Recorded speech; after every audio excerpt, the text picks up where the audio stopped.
പാതേട്ടാ ഞാൻ അപ്പൊ അർജനെ ആകെ കുടുങ്ങി കിടക്കാം.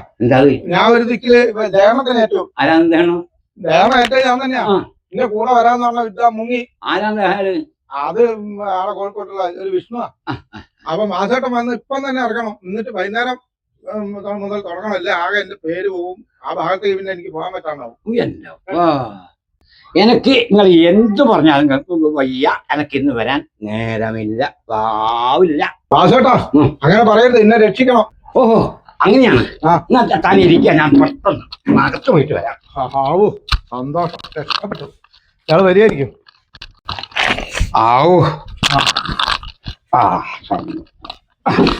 ആ പോവല്ലേ. ഇന്ന് വൈകുന്നേരം അവിടെ എത്തിയാലേ നാളത്തേക്ക് രാവിലത്തേക്കൊക്കെ ഉണ്ടാക്കണ്ടേ ഇഡ്ഡലിയും ഇതൊക്കെ. ദാസേട്ടൻ എന്റെ കൂടെ വന്നാ മതി. ഒരാളായിട്ട് ഇങ്ങനെ നിൽക്കേ വേണ്ടു. ഒന്നും ചെയ്യണം, ആ കാര്യങ്ങളൊക്കെ ഞാൻ ചെയ്തോളൂ. അവിടത്തേക്ക് ഒന്നും ചെയ്യാനില്ലെങ്കിലും എനിക്ക് ഒരുപാട് സംഗതി ചെയ്യാൻ. ഈ വാസുവേട്ടനെ എപ്പോ വിളിച്ചാലും ഇറങ്ങി വരുന്ന ആളാണല്ലോ തയ്യാറായിട്ട്. ഇന്നെന്താ പറ്റിയത്? എന്തോ ഗുൽമാലുണ്ട്. പരക്കെ ചോദിക്കാം.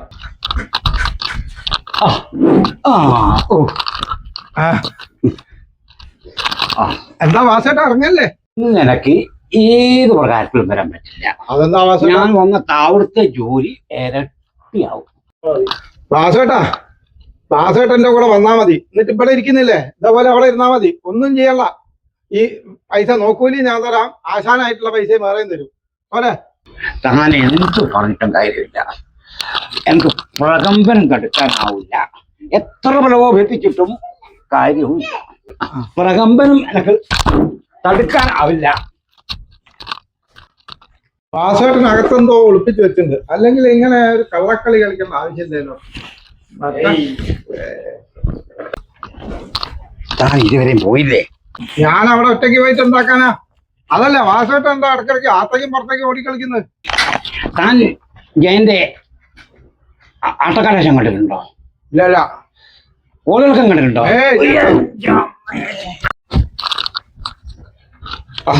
ഒന്നും കാണാതിരിക്കാൻ ഭേദം.